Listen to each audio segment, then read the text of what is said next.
Hello and welcome back to the 1834 Restoration House in our ongoing series of looking for our next project. Here we've got this lovely home that we found. It was built in 1880 and it has some nice porch columns there and some stained glass up on the second floor. Now we don't know much about this. We do know that it sits on 3/4 of an acre and it's badly overgrown, but supposedly there's some good woodwork inside there and some neat historic features. So we're going to go drive by and take a closer look at it. Okay, so we've arrived at the house, and yeah, it's definitely an old house. It's got some character, and it appears that somebody has done some land clearing. There is a really strange noise in the background, which we expected to go away after a minute, but it's still there. It's a very loud tone, almost something industrial. I'm not sure what that is, but that could certainly be a detractor to living here full time.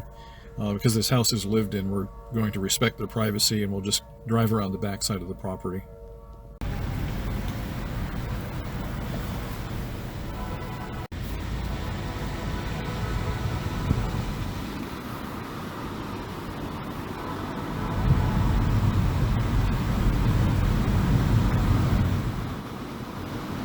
Here's the back of the property.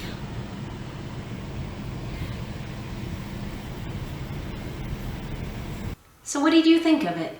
Well, I wish we had more to show. Unfortunately, all we had was that quick trip around the block there. And there's somebody living in it, so we weren't able to walk around the property like I had hoped we could. But we have to respect their privacy. The house, I think, is compelling because it was built in 1880. Yeah. And the listing agent says that there's substantial amounts of old wood in it. I do know that it sits on 3 lots. And for me, the detractor is that there's a convenience store right across the street.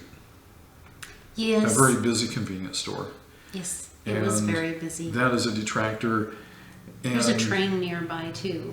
There was a train tracks and sort of whatever close. that buzzer was constant, and it lasted a really long time. It almost sounded like an industrial siren. Yeah. Right off, but it was a constant tone.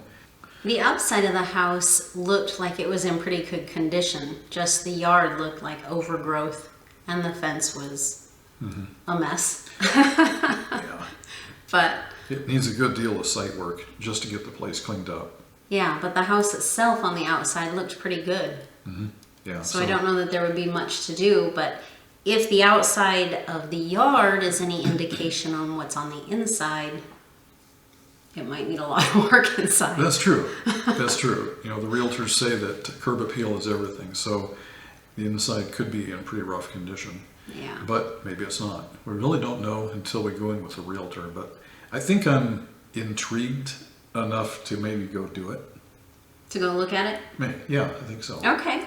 I'm kind of leaning towards not wanting to do that house just because of that location, but I am intrigued enough to find out what's inside. Right.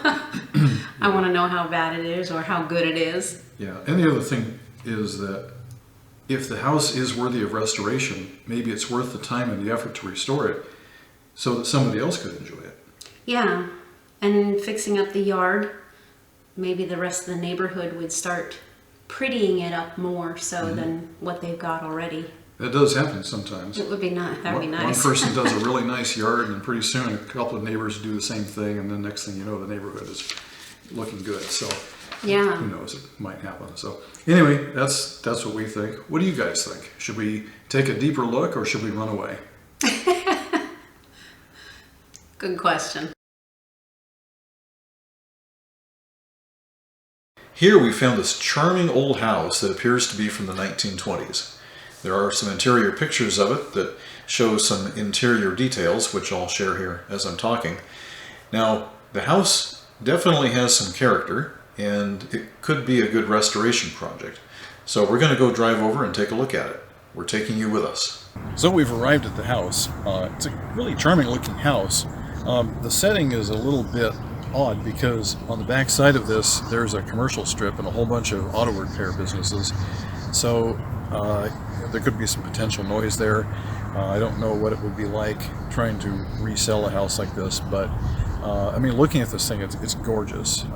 Typical 1920s architecture, And it seems like a fairly big house. Come over here and take a look.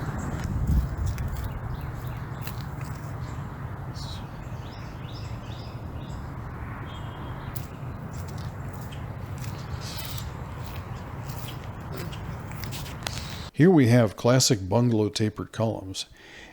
These turned spindles are not architecturally correct for this house. It would have either had straight spindles or a knee wall. Notice the 3/1 double hung windows and the wooden floor.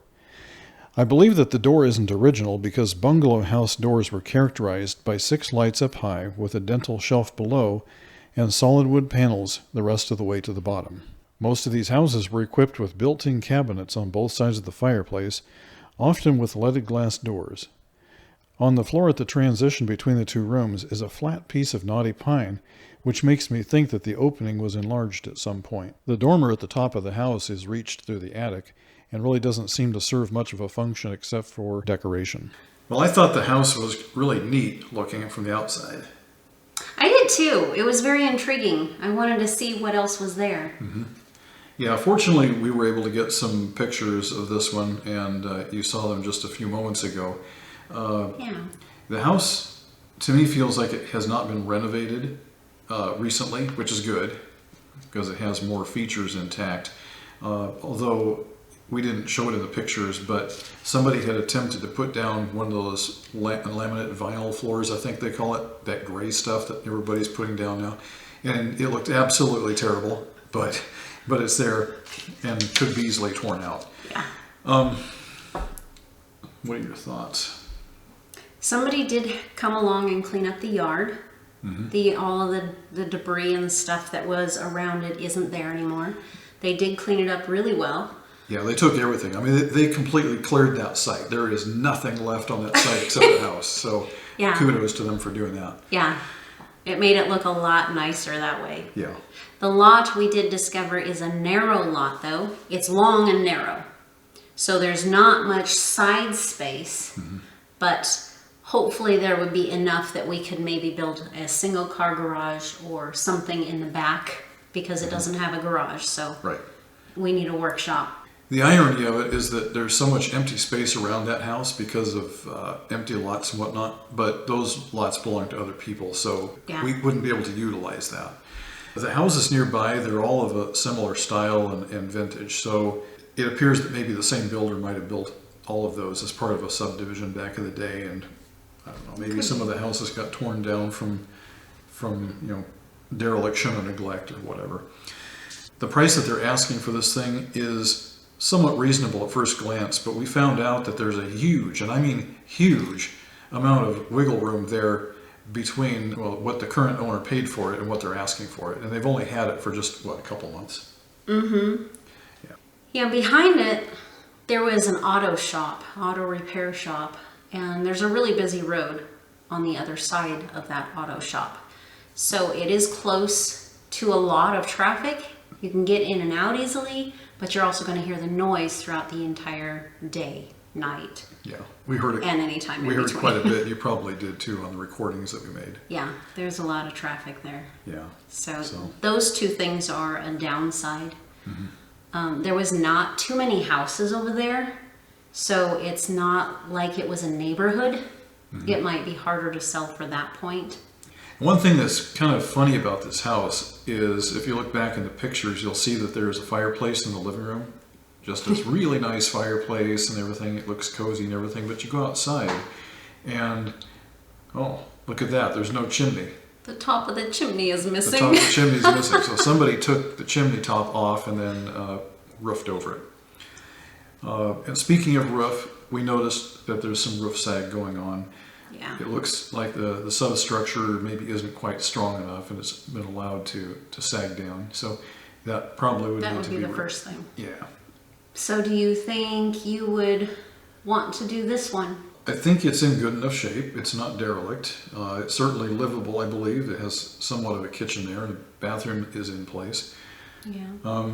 We could potentially live there and work on it at the same time. And certainly a good example of 1920s architecture in the bungalow style. I think it's certainly worthy of saving it. I agree with you 100%. I'm just not sure it would be our project. Yeah. I was kind of hoping more for something older, I guess.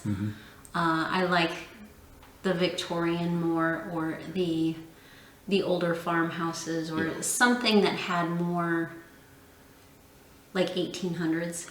What you want is a house just like our old one. Yes. Okay. Yes. Yeah. Well, But we'll see if I can find something like that here. yeah, that may not be in the cards for now, but No. we'll keep trying. Yeah. Anyway, so that's all I know about that for now. What do you guys think? Should we dive in deeper or should we run away? We'll see you next time.